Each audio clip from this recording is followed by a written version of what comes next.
Hola queridos amigos, bienvenidos a otra entrega de Contracara aquí por TLB1, toda la verdad primero. Agradecemos enormemente a todos los que nos están acompañando y desde ya agradecemos a todos los que estén colaborando con este canal para que podamos decir, como siempre hacemos, toda la verdad primero. Por supuesto que puede ingresar a nuestras páginas web y ahí buscar el menú de opciones que tiene para poder colaborar con nosotros, ayudarnos a ser mejor, a llevarles a todos ustedes tantas personalidades que tenemos como invitados en este canal y todas las verdades que decimos, que son las verdades que a veces molestan, pero que es la verdad, ¿no? El programa de hoy lo vamos a orientar desde ya a un poco de la historia, ¿no? La historia oculta. Hay una historia de verdad, historia oficial, historia en realidad cuando uno empieza a rasgar. Vivimos en una época donde todos quieren decir la verdad, es una verdad media, nunca es una verdad completa. Depende de a quién le toca la verdad, esa verdad saldrá a la luz o no. Por lo general se oculta. Lo que nosotros tratamos de hacer aquí en TLB1, o particularmente en Contracara, es mostrar la otra contracara. Esa contracara que tal vez moleste. Para mí es un gusto compartir este programa con el historiador, revisionista, investigador, político, experto en temas históricos puntuales. Para mí es un gusto compartir el programa con el doctor Federico Ribanera Carles. Gracias. Una pequeña corrección, no soy doctor, sino profesor. Profesor, más importante todavía. Gracias por estar aquí. Bueno, incluso aprovecho para felicitarlo por su canal, que está preocupado en la difusión de la verdad.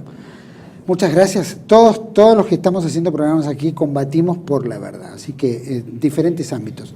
Aclaro que aparte de historiador, revisionista, investigador, político, etcétera, ha escrito no digo centenar de libros, pero unos más de 50 libros, si no me equivoco. Entre ellos quiero destacar algunos: Los judíos y la trata de blancas en la Argentina, Los conversos en las Indias, Anarquismo, Judaísmo y Masonería, los partidos políticos. Escribió también un trabajo muy importante sobre Juan Manuel de Rosas, la judaización del cristianismo. Ahí sacó 3 tomas, si no me equivoco. Y Buenos Aires, ciudad conversa. Actualmente vamos a presentar el último libro, que se llama La historia ocultada, que trata sobre los conversos y la independencia de Hispanoamérica. El tema consta casi de 750 páginas, un poquito más, bien profundo, bien de lleno al grano, mucha investigación, muchos datos, mucha información, y vamos a tratar este libro, en el cual la historia ha sido ocultada, y me gustaría que nos contara qué parte de la historia nos ocultaron que no supimos. Es una pequeña acotación. Dígame. El que escribió sobre Rosas es mi padre, Raúl Ribanera Carles, padre. Ah, cierto. Bueno, claro, del padre porque tengo un hermano que ya falleció que se llamaba igual. Mirá. Bueno, con respecto a este libro... Es un buen heredero, digamos, de la línea rosista. Exacto. Bueno, mi padre fue uno de los fundadores del revisionismo histórico de Argentina. Histórico, tal cual. Con respecto al libro, si bien en realidad no se puede decir que es un tema complejo, sino es un tema muy amplio. Sí. Quiero aclarar el título del libro, que habla el subtítulo es Los conversos y la independencia de Hispanoamérica. Exacto. Puse este título para que se entienda el tema que abordo en el libro. Pero lo principal, en lo que no se ha reparado hasta ahora, es que acá no ha habido independencia, ha habido una guerra de secesión. Porque la independencia es un país sojuzgado por otro, como por ejemplo Irlanda respecto a Inglaterra. Pero acá nosotros tenemos parte de España. Esto era la España ultramarina, y al final llamada también España americana. Lo que pasa ¿Se puede terminar como una guerra civil? Exactamente, fue una guerra civil porque contra lo que dice la historia oficial, que realmente es una fábula llena de burdos errores. Es una mentira de la A a la Z, lo puedo decir con toda claridad. Los peninsulares, porque acá no se puede hablar de españoles y criollos, porque los criollos eran los españoles nacidos en América, hasta el extremo que Juan Pablo Vizcardo, un personaje desconocido para las nuevas generaciones, que fue uno de los precursores del secesionismo, escribió el primer artículo sobre el tema y lo llamó Carta a los españoles americanos. O sea, el criollo era un español americano, hijo y nieto de españoles.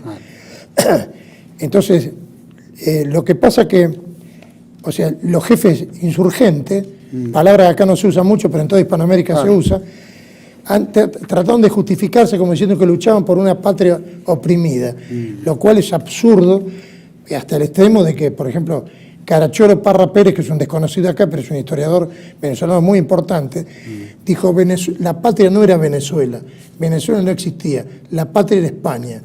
Incluso otros historiadores independentistas han dicho, el pueblo mexicano no logró la independencia porque el pueblo mexicano no existía. Y lo mismo que hablar del pueblo argentino. Fíjese que hemos llegado, se podría hablar muchas cosas, pero de entrada le digo lo siguiente, ¿cómo puede ser que en las invasiones inglesas la gente salía a morir por España y por el rey? Cuando Bereford se rinde, saca la bandera blanca, que eso hasta lo cuenta Carlos Robert, que es un hombre lleno de odio hacia España, porque el apellido Robert es típico de converso inglés y pertenece a la familia de los banqueros. En su libro parece un escriba de Inglaterra y se dedica a denigrar a España, a ponerlos como ignorantes, y a denigrar a Liniers en cuanto puede, y a exaltar a Bereford. En fin, fíjese, cuando Bereford saca la bandera, no me quiero ir por otro lado, pero le pongo un detalle concreto. Cuando saca la bandera blanca, el gentío lo quería cuchillar, gritaban a cuchillo. Entonces Liniers no podía controlar a la gente. Y le dijo, ponga una bandera española. Dijo, no la tengo. Y un marinero dijo, acá está, y la arrojó al foso. Y entonces Bereford izó la bandera española ante el júbilo general y los gritos de ¡Viva España!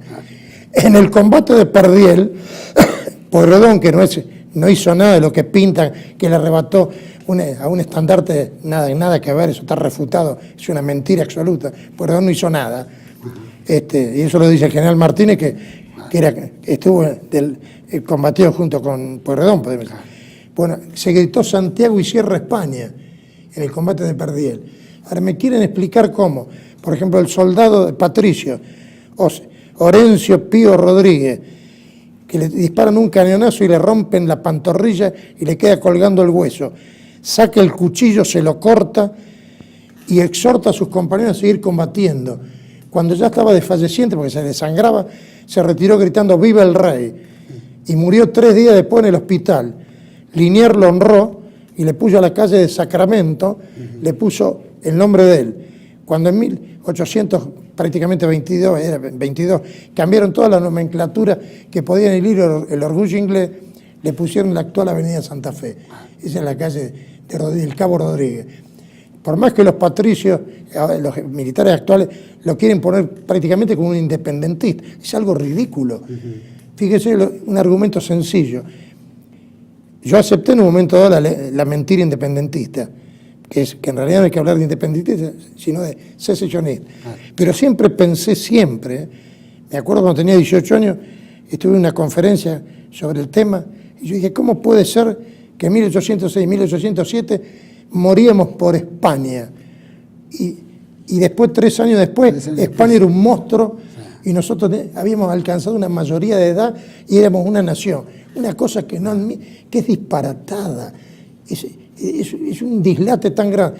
Lo que pasa es que nos lo enseñaron en el colegio desde niño y el ejército argentino permanentemente habla de eso, que nació con la patria. No, el patricio nació para servir a España y por eso Saavedra en 1806 se presentó al cabildo y dijo que él y los otros comandantes estaban dispuestos a derramar su sangre por el estandarte real.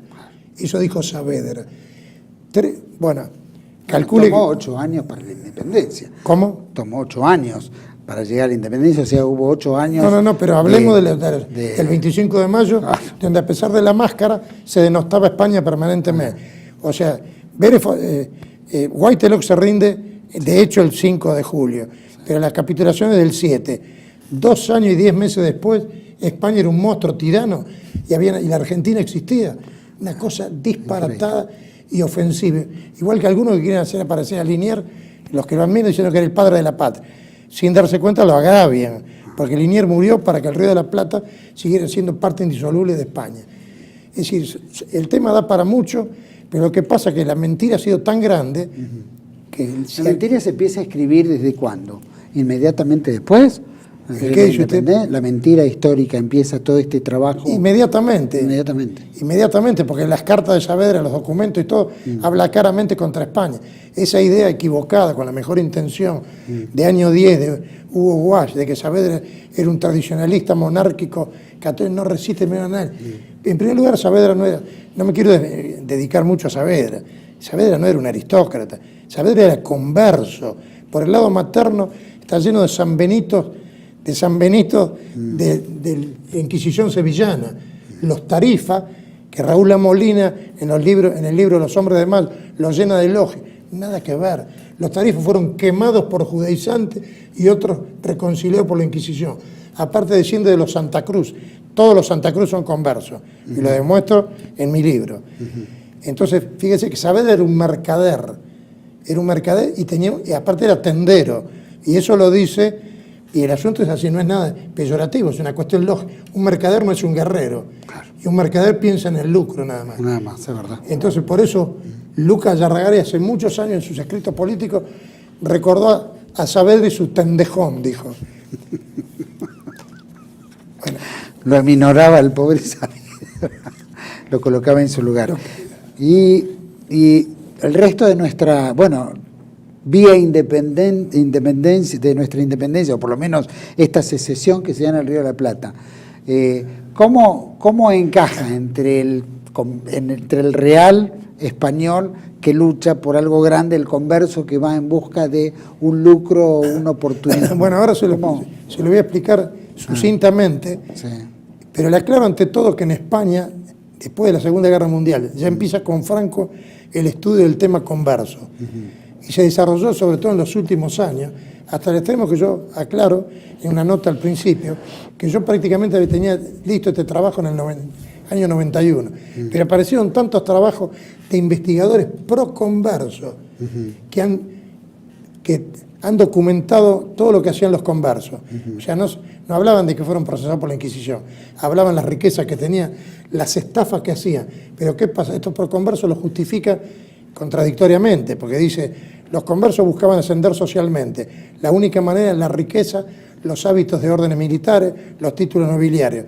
Pero lo que no explican, porque ellos también cuentan que falsificaban documentos para obtener todo eso, amedrentaban los testigos, falsificaban documentos a través de los escribanos, que la mayoría eran conversos, era todo un negocio de falsificación. Lo que no dice es cómo estafaban al fisco, cómo eran prestamistas, contrabandistas, eso no logran explicar, aunque lo señalan. Entonces son buenos investigadores, pero malos historiadores, porque no sacan la consecuencia de lo que investigan.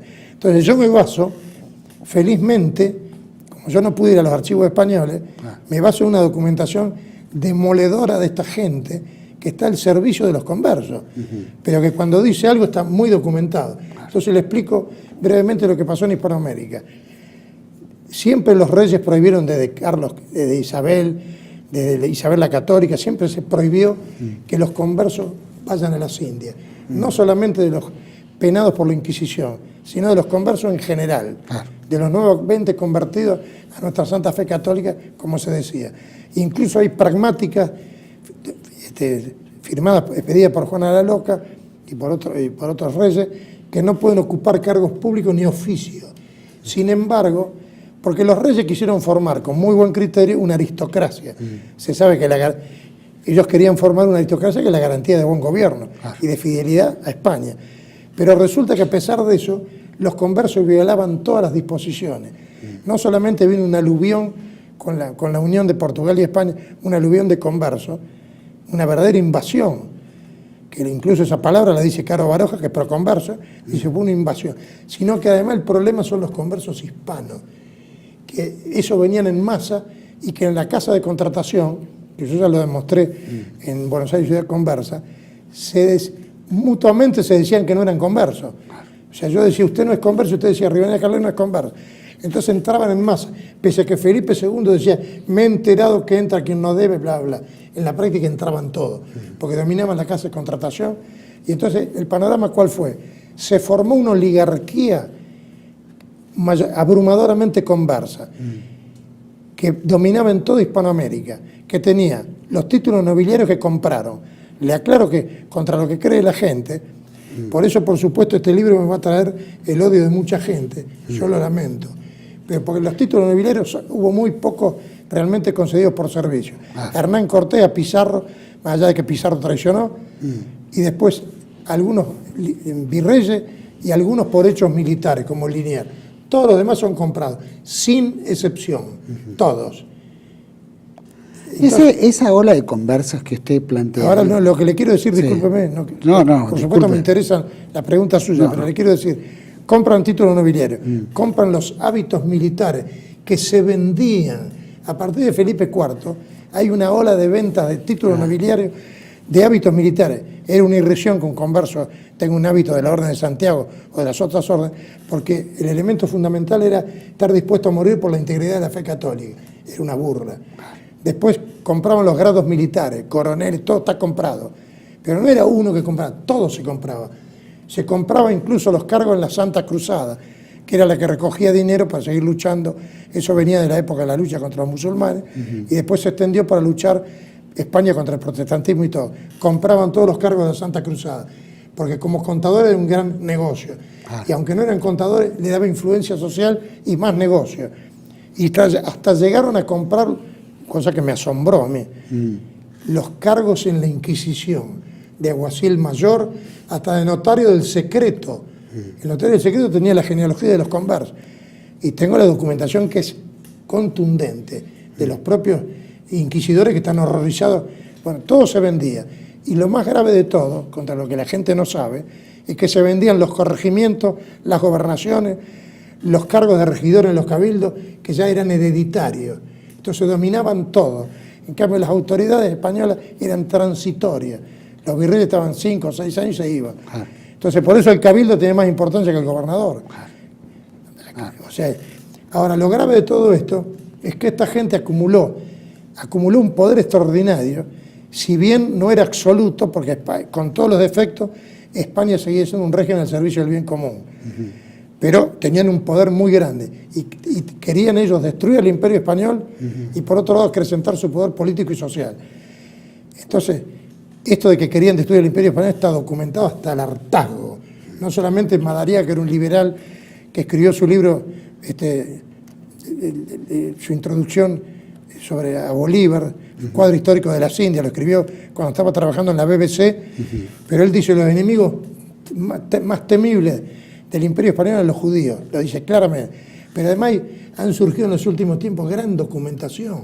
Por ejemplo, la Asociación Sefaradí en Caracas, el año 2010, de una conferencia de un tal Pinedo, un historiador, dijo: la independencia de Caracas lo lograron judíos, masones y republicanos, claramente.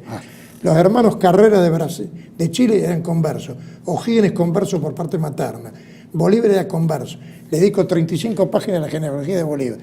Eran todos conversos y pertenecían a la oligarquía. Sabemos claramente, nada que ver con la aristocracia. Entonces, eran los ricos los que se sublevaron contra España.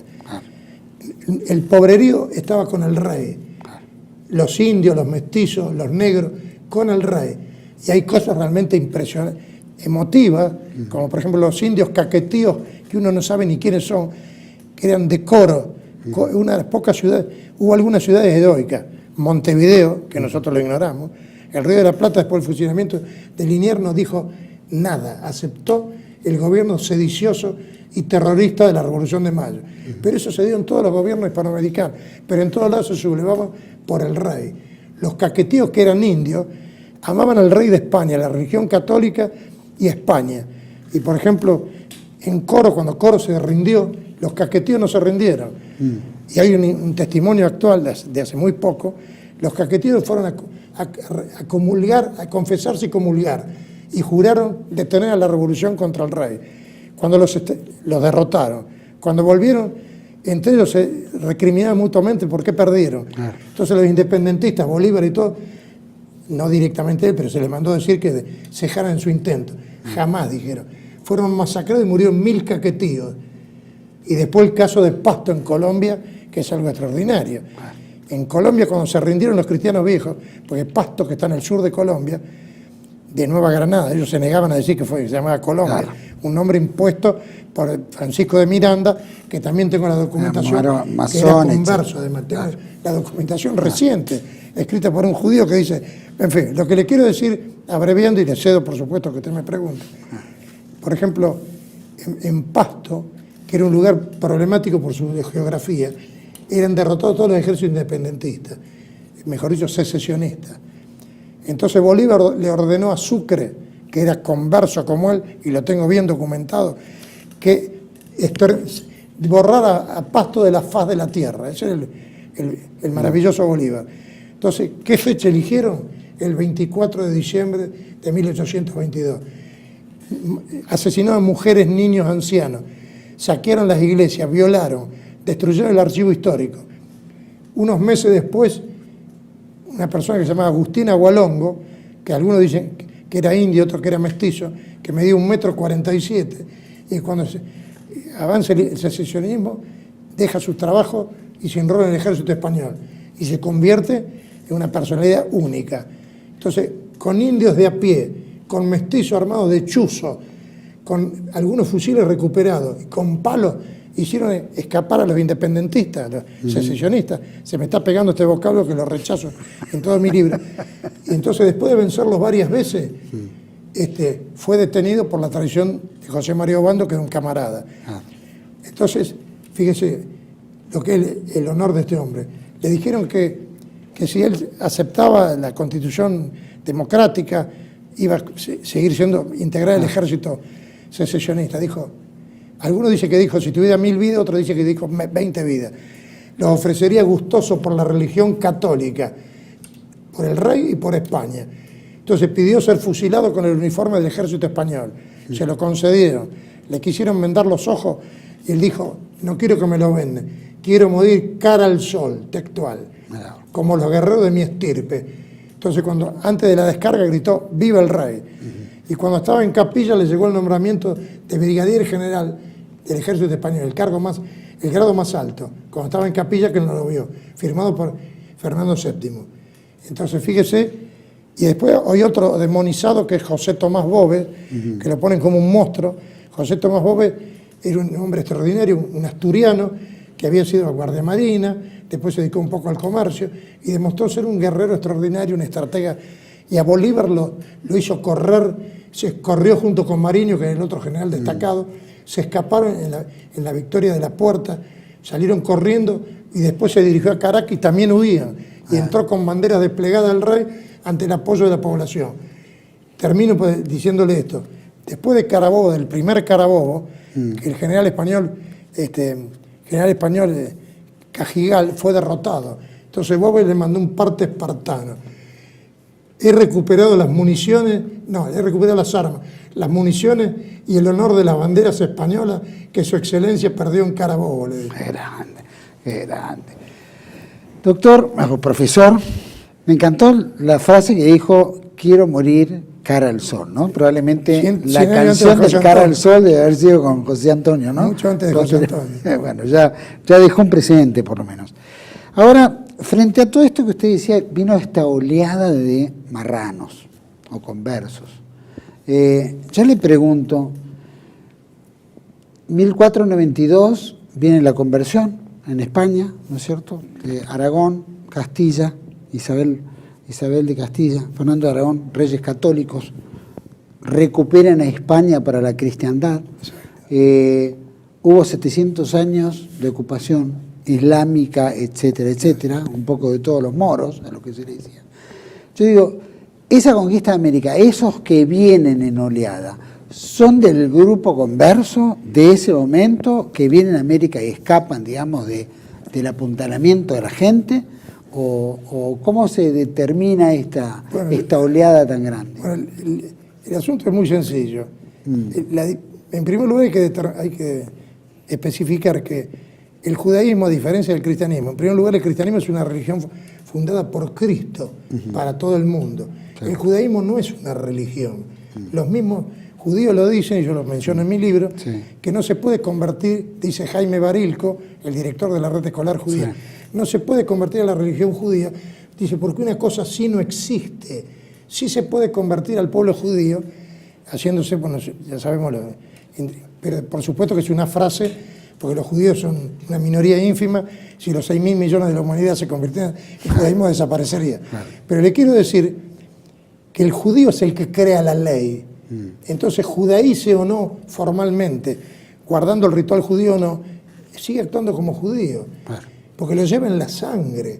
Fíjese que San Agustín ya había dicho, es muy difícil que un judío se convierta. Claro. Y yo, cuando me ponen el caso de los apóstoles, digo, sí, fue un milagro divino. Y es una realidad, porque San Pablo era el perseguidor de los judíos, de los cristianos, y se transforma en el principal antijudío. Hasta el extremo que cuando hubo la reunión en el año 50 en Jerusalén, Santiago y Pedro querían seguir con el ritual judío, y se opuso terminantemente San Pablo, que dijo, venimos a predicar el evangelio según los gentiles. Era la iglesia de los gentiles. ¿Por qué? Porque evidentemente Cristo sabía, que era omnisciente, sabía que los judíos lo iban a rechazar y que los pueblos arios iban a aceptar la religión cristiana. Entonces el judío no se convierte.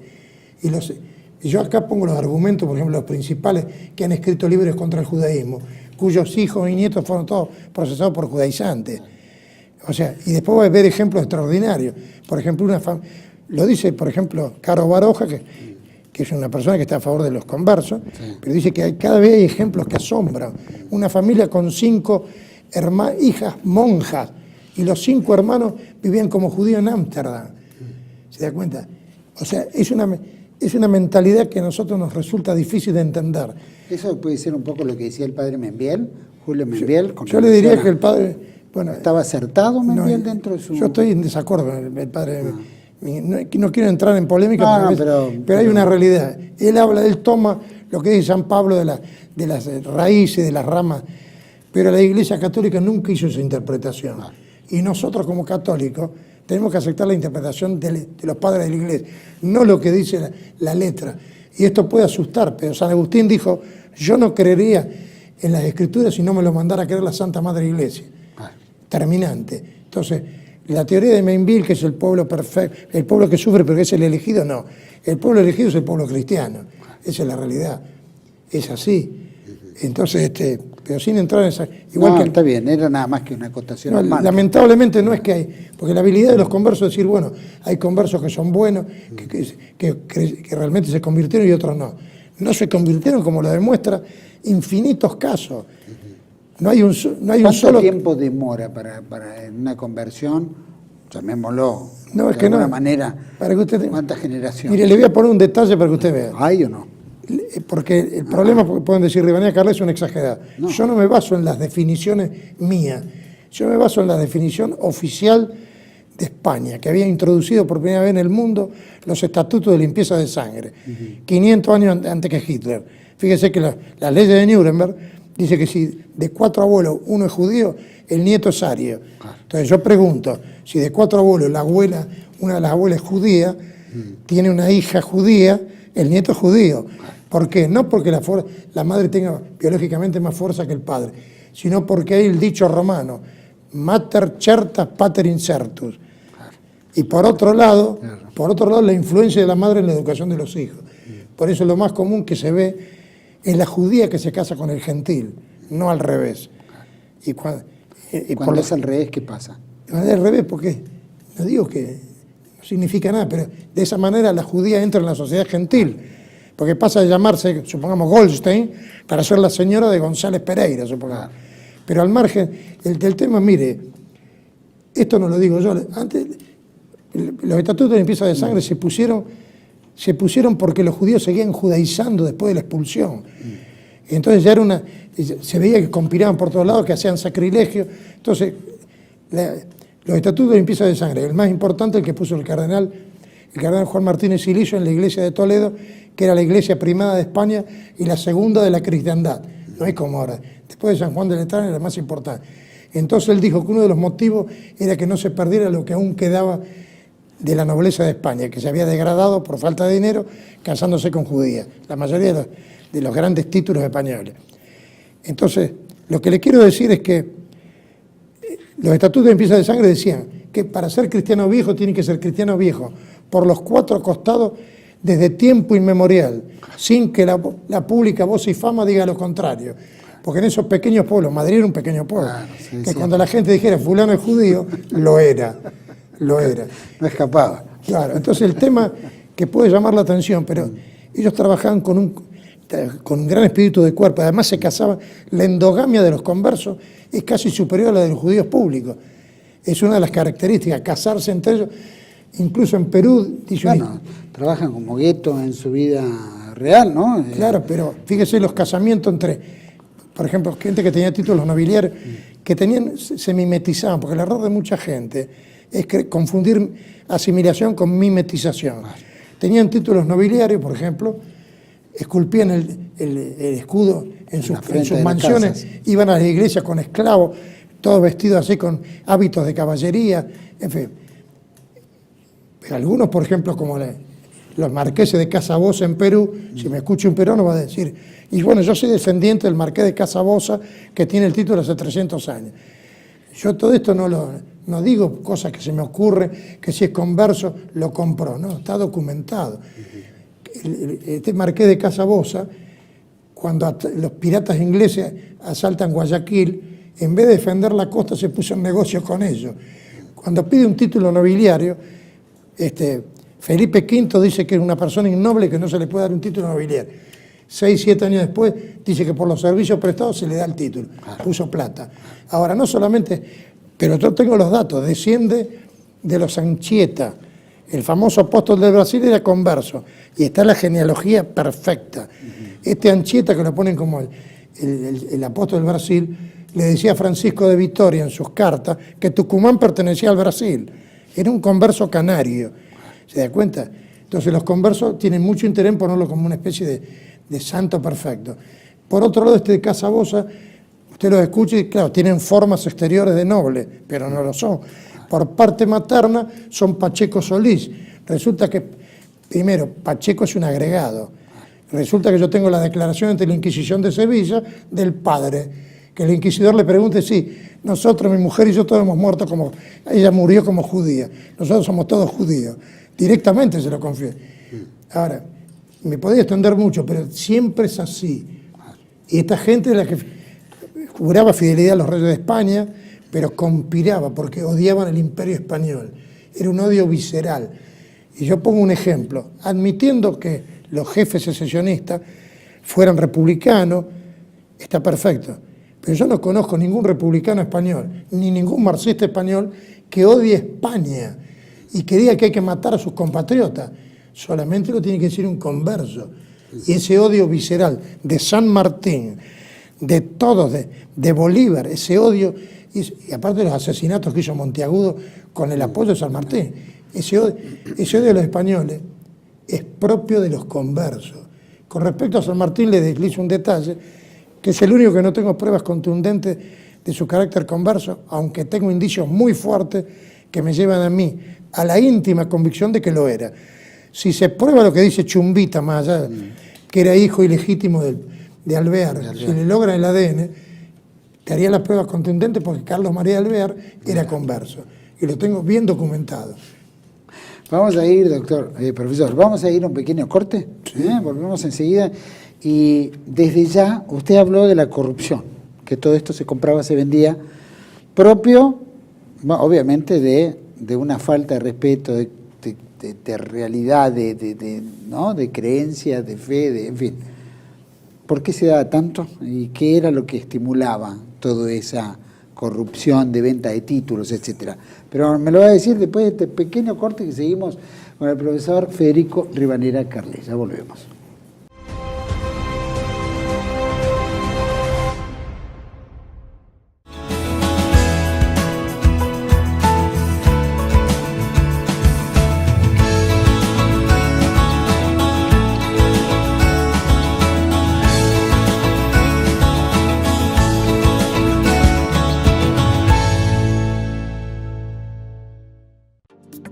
Bienvenidos a CEPA, Centro de Estudios del Pensamiento Americano. Nuevo sitio web de cursos de formación en política, filosofía, historia, literatura, geopolítica, religión, psicología y más. Cursos de formación que reflejan el verdadero pensamiento americano. Lo invitamos a elegir el curso de su agrado ingresando en www.cepa.la.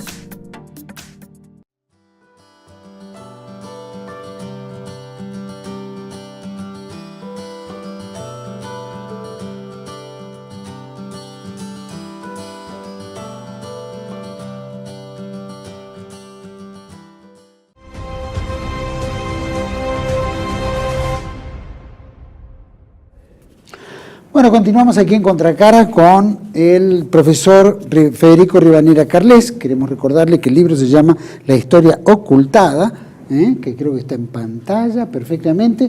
Y si quiere adquirir el libro, ahí tiene en pantalla un menú, si no me equivoco, de opciones en las cuales puede tomar tanto el número telefónico como el correo electrónico o donde puede adquirirlo. Así que los invitamos a todos a que rememoren la historia comprando este libro y revisando un poco lo que nos han ocultado. Seguimos, don Federico. Profesor, quería preguntarle, había quedado en el bloque anterior un poco de esto de la corrupción, ¿no? Había hablado que los títulos se vendían, etcétera, los cargos, y particularmente cargos que no eran simples, eran cargos relevantes, cargos de importancia, cargos de decisión. ¿Eso qué hace un poco? ¿A que la corona no sabía que eso se estaba ocurriendo? ¿Habilitaba eso que ocurriera? ¿Era una cosa oculta? Lamentablemente era una cosa pública, Sí. Y en Europa se pasaba lo mismo, se vendían todos los cargos. Sí, bueno. Pero lo grave es que España era la primera potencia de Occidente, y la potencia católica. Empezaron a haber ventas, algunas ventas ya con Carlos V, con Felipe II, pocas ventas. Porque siempre la corona tenía puro financiero, estaba en lucha contra el mundo, defendiendo el catolicismo, y aparte tenían clara conciencia de que luchaban contra los conversos, eso era muy claro, sobre todo Felipe II, Carlos V, pero sobre todo Felipe II. Y empieza con la decadencia, con los Austrias menores, sobre todo con Felipe IV, que ha sido un gobierno lamentable para España porque estaba en manos de Olivares, que era converso, descendía del famoso Conchillo, que era el tirano de las Indias, era el que manejaba la Secretaría de India, y ese que hizo los repartimientos, las encomiendas, todo lo que no se debería haber hecho. Porque me podría hablar de la encomienda, que no es como han dicho lo de la leyenda rosa, que eran los encomenderos eran explotadores, y la mayoría, el 90% era converso. Todo eso se hizo contra la opinión de Isabel la Católica. Pero Carlos V después prohíbe las encomiendas. Por eso se subleva Pizarro y se le subleva casi toda Hispanoamérica. Hizo las leyes nuevas de Burgos, que se creía que se habían anulado. No, hace poco salió un artículo demostrativo de que las leyes seguían vigentes. Lo que pasa es que no se habían anulado, pero se habían suspendido. Por eso tuvo que venir la Gasca para aplastar la rebelión de Pizarro. Y por eso murió un virrey, el virrey Vela, que fue asesinado por los pizarristas, y también Valdivieso, el primer obispo muerto para evitar las encomiendas, para anularlas. Con respecto a la corrupción, bueno, con Olivares se empieza a vender todo, con el cuento de que había, bueno, que el Real Hacienda necesitaba, pero se le empieza a vender a los mercaderes, a todo el mundo, en forma masiva. Se vendían las ejecutorias de hidalguía.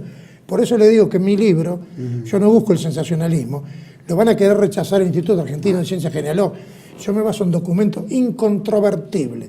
Se sabe lo que valía un título nobiliario, 22.000 ducados, punto. Y los ejecutores de hidalguía también se vendían. ¿Que eran títulos vacantes o eran No, títulos que se creaban. Se llamó una inflación de nobleza. No, una inflación de honores. Porque se pasó de tener pocos títulos a ser una cantidad impresionante. O sea, se compraba en forma directa o indirecta. Directa era con un decreto del rey, que no se especificaba nada. Indirecta era cuando se hacían servicios para obtener el título. Pero no es que se hacían servicios desinteresados. Se le prestaba plata a la Real Hacienda y después se escribía: Su Majestad, como yo he colaborado, le pido un título nobiliario directamente. Entonces, el Consejo de Órdenes se oponía. Pero como dijo Quevedo, el Consejo de Órdenes, si sigue así su versito, le puede dar los títulos y la información de limpieza hasta Lutero, por el poderoso caballero Don Dinero. Entonces se empezaron a vender títulos, todo. hábitos de caballería, hábitos de la Orden de Caballería, de Montesa, de Santiago, de todo. Entonces, una corrupción generalizada. Se empezó a vender los cargos con nombre y apellido. En Tucumán, el virreinato del Río los gobernadores del Río de la Plata, por dinero directamente.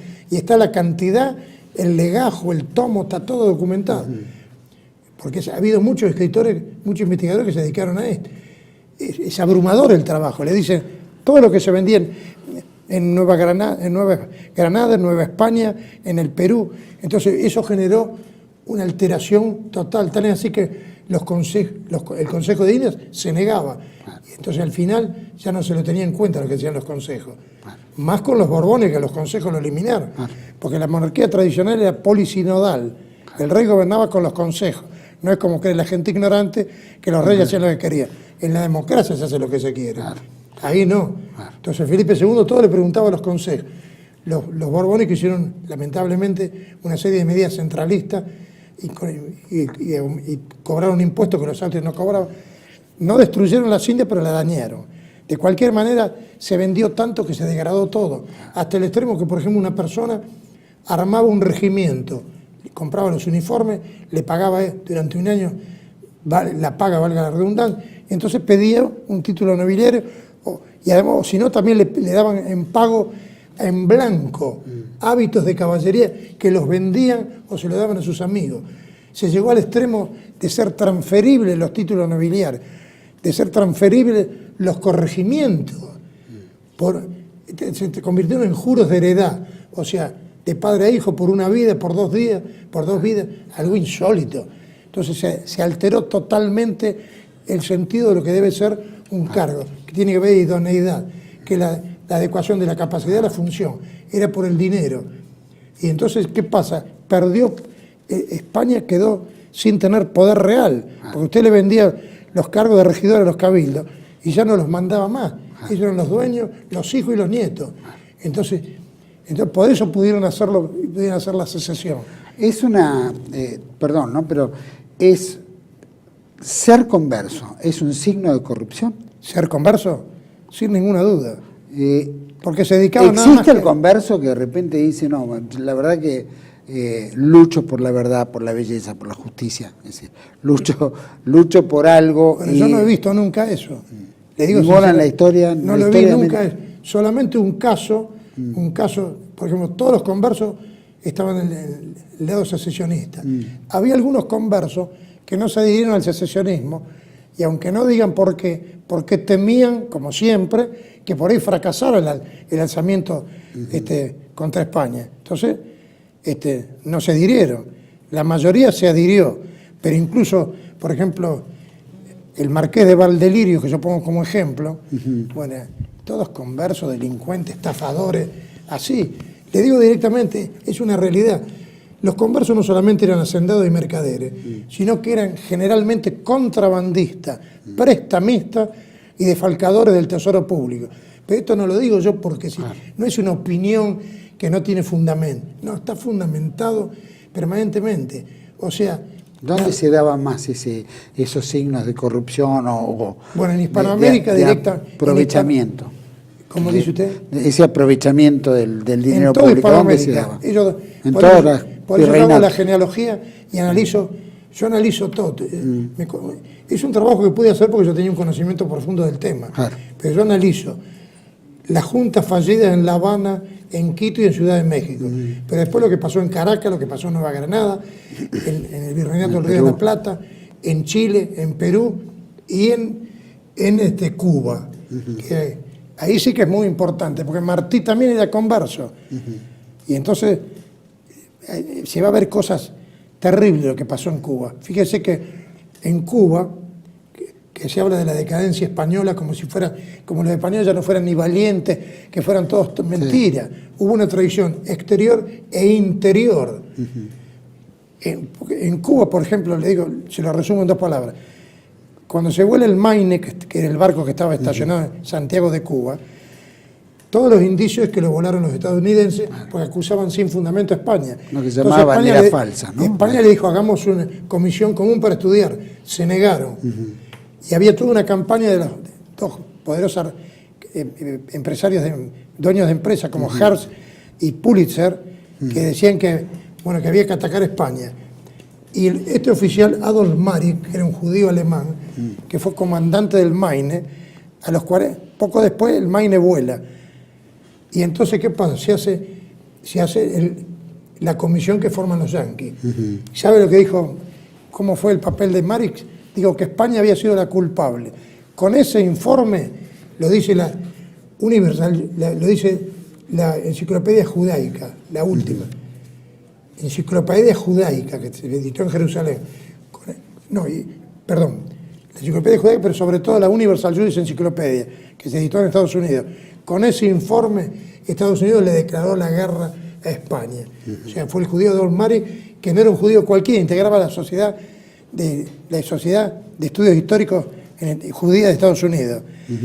Bueno, pero lo que se vio sería demasiado hablarlo, pero no puedo pasar por alto el inigualable heroísmo español que asombró al mundo. Después usted lo va a ver algunos detalles, pero solamente me detengo en algo que nosotros los argentinos no conocemos y que en España ahora se conoce un poco, que fue la defensa del sitio de Valer.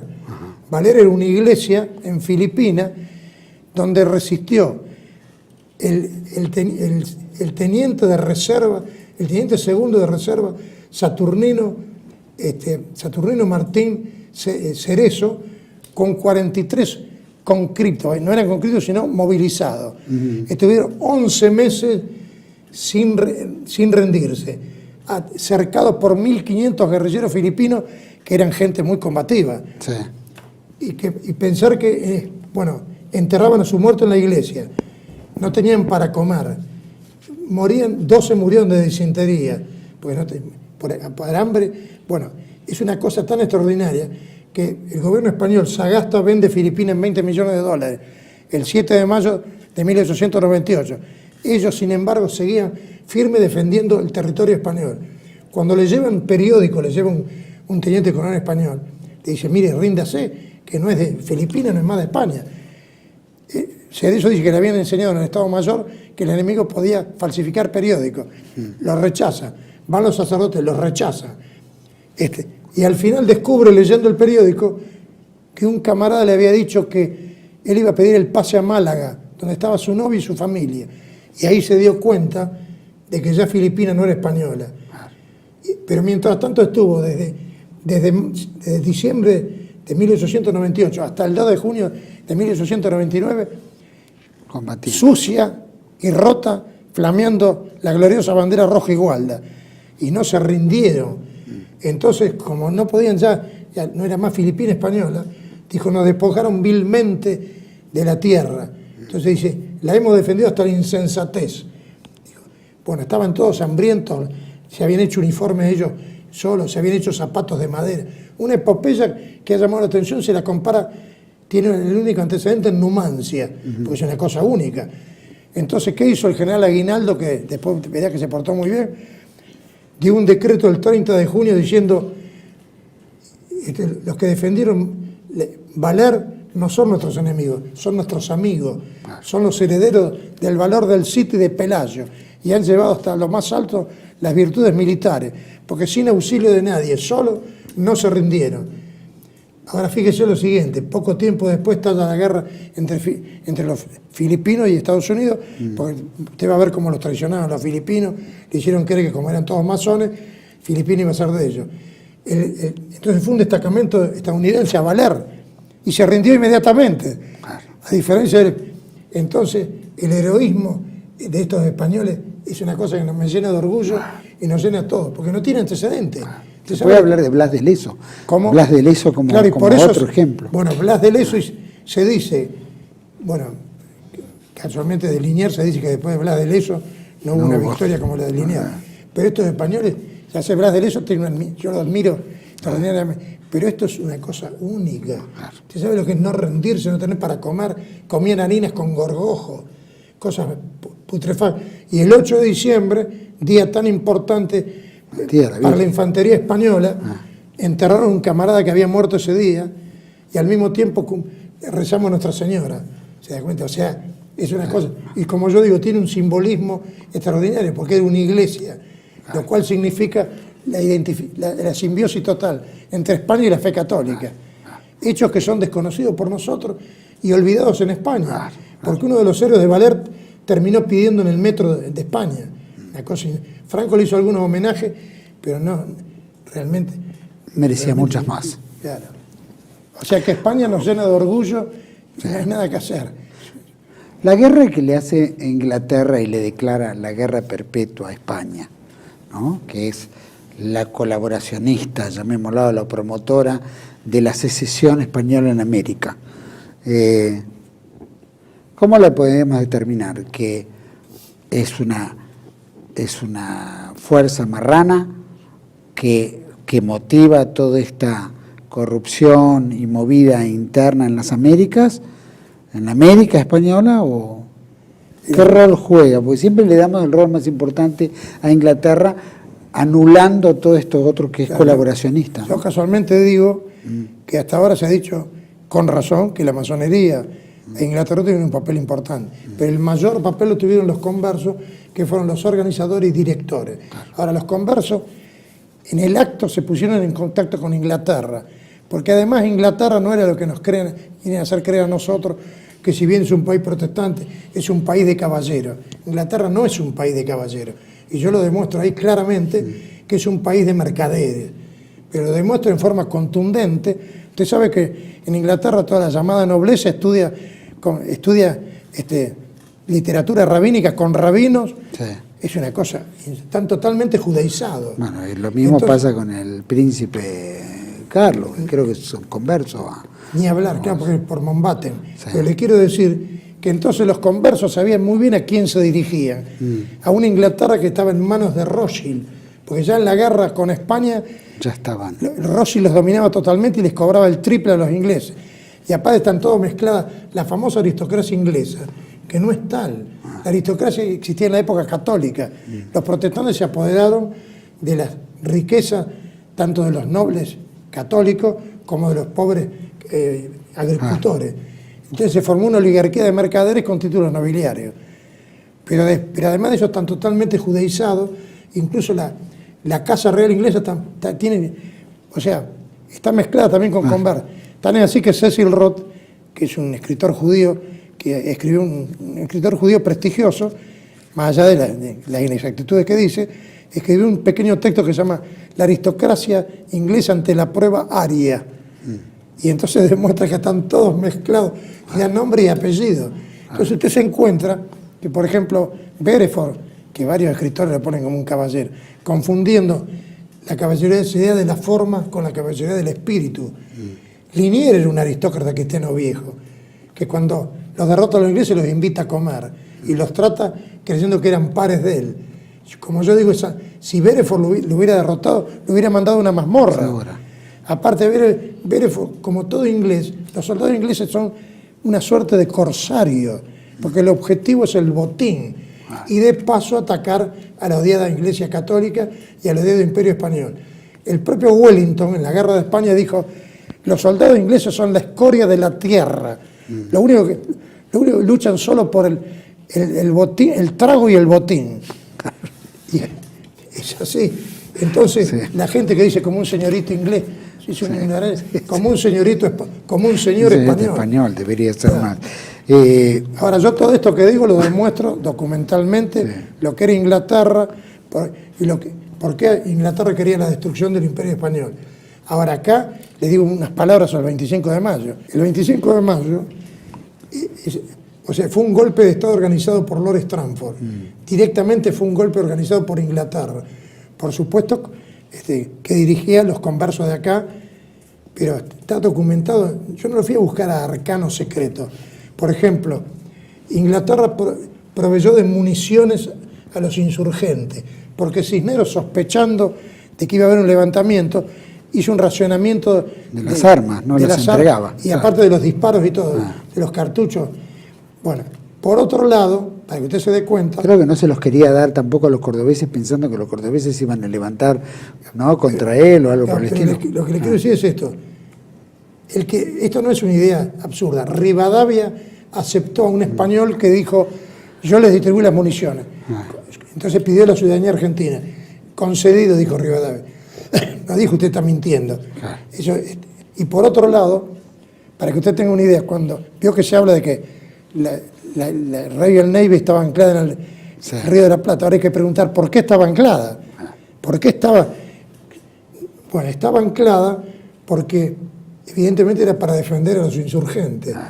Y cuando vio que se habla de que inmediatamente fueron al Te Deum, lo que no se ha reproducido, aunque lo reprodujo la ITA y todo, pero no se habla de eso, es el diálogo que tienen los integrantes de la primera junta y Charles Montagu Fabian, que era el comandante de la Royal Navy.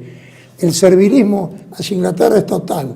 Y aparte hablan continuamente de la alianza con Inglaterra y le dice, le facilito un bergantín para que ustedes lleven sus despachos para el exterior. Era para Lord Stranford. Entonces, es una cosa descarada la participación inglesa como en ninguna parte de Hispanoamérica. Y le digo otra cosa grave. En la primera batalla de 1811 de la flota argentina, en San Nicolás, las indicaciones de la Junta Grande, está todo documentado, es que en el palo trinquete se enarbole la bandera inglesa. La bandera inglesa. Eso nos hizo sin el conocimiento de Inglaterra, para que así nos reconozcan nuestros amigos.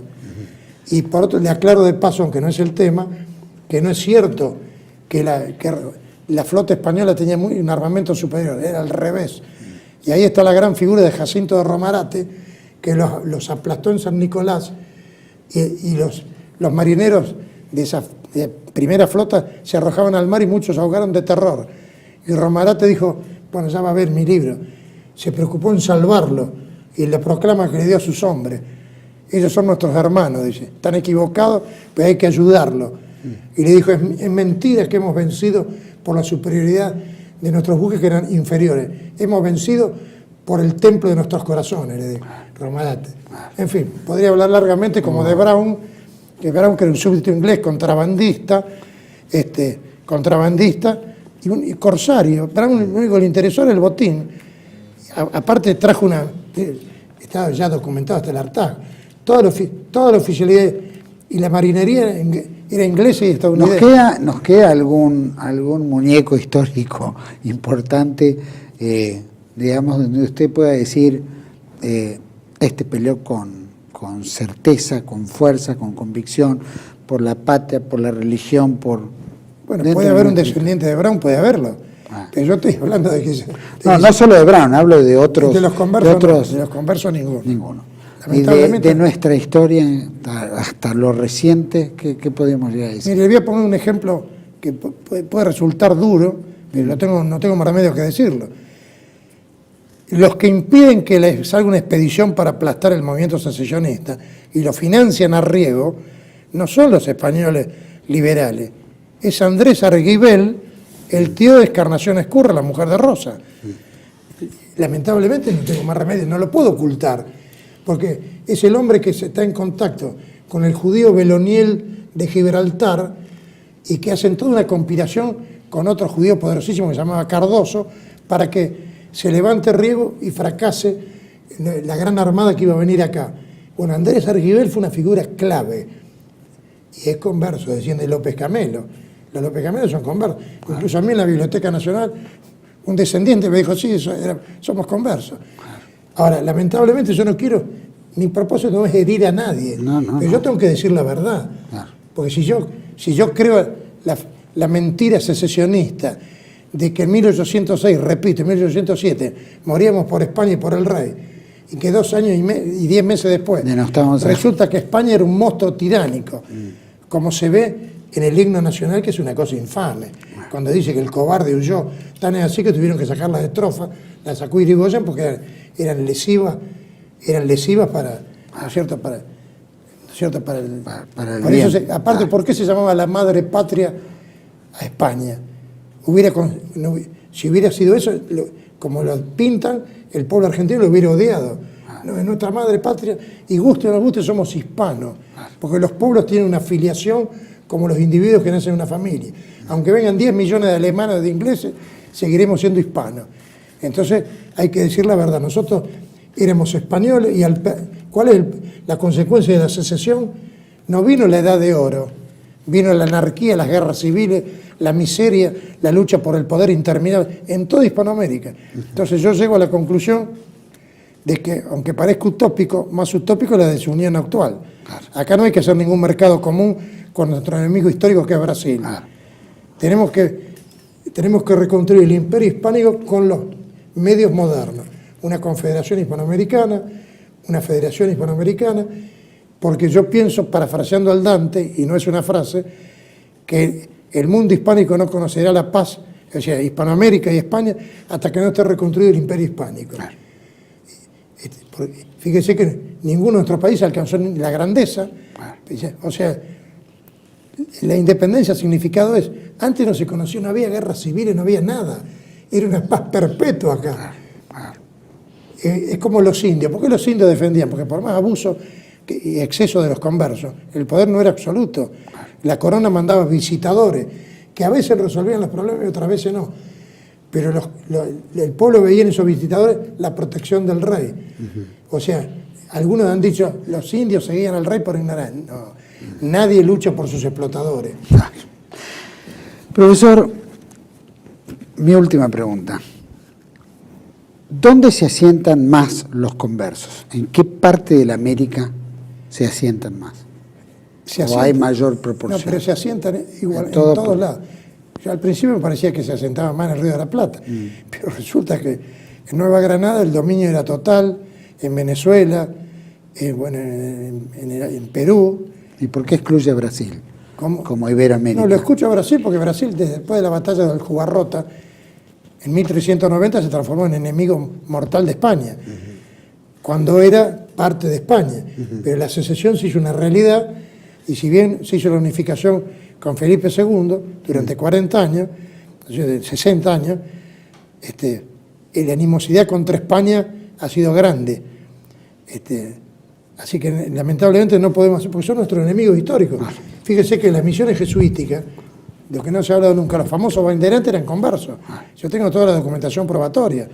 Por eso lo llamaba el Ruiz de Montoya, el apóstol de los indios, decía de Raposo Tavares, que era converso y está todo documentado, decía, es el demonio encarnado, porque destruían las iglesias, las profanaban y se llevaban esclavizados a los indios. Entonces, fíjese un detalle, por ejemplo, la Colonia del Sacramento, ¿quién la fundó? Manuel Lobo, un converso, pero eso está documentado. Dice que fue el centro del contrabando en el Río de la Plata. Y ahí iba Brown, donde hizo una fortuna. Entonces yo puedo decir que de acuerdo a los propios documentos del Instituto Browniano que publicó Brown, apostillas sobre su vida, de Arguindegui y Domínguez, él mismo le está demostrando los datos que yo le estoy diciendo. O sea, podríamos hablar largamente. Sí, es que vamos a hablar largamente. Profesor, valiosísima obra. Gracias por haber venido, por haberla presentado aquí. Por lo menos tener este intercambio. Recomendamos a todo el mundo, por supuesto. Está en pantalla, si no me equivoco, donde se pueden contactar, donde pueden ver y donde pueden comprarlo. Profesor Rivadeneira Carles, muchísimas gracias por habernos acompañado. Hay muchísimo para hablar y no va a faltar oportunidad de tenerlo de vuelta y seguir conversando. Okay. Vamos a hacer capítulos. Y le agradezco además que me haya invitado, porque nosotros, como yo digo en la contratapa del libro, los que nos oponemos a la historia oficial nos llevan al ostracismo literario. O sea, no existimos. Claro. Le hacen la conspiración del silencio. Claro. O si no, la diatriba sin que usted le pueda responder. Claro. Pero nadie dice, viendo su programa, voy a refutar lo que dice ese señor. Claro. Yo le diría que los invito y los espero. Claro. Que me puedan refutar un solo dato de lo que yo digo. Claro. Bueno, esa es la riqueza, que están todos los datos. Y los datos son irrefutables. Exactamente. Profesor, muchísimas gracias. Muy bien. Nos veremos muy pronto. A todos ustedes, gracias. Dijo algo muy relevante también, ¿no? No que los británicos, dentro de su mundo, lo único que les interesa es el botín. Y la prueba está las 4 toneladas de oro que se llevan del Río de la Plata y la pasean por Londres. Después si ganaban, no ganaban, si seguían o no seguían, era un tema relativo.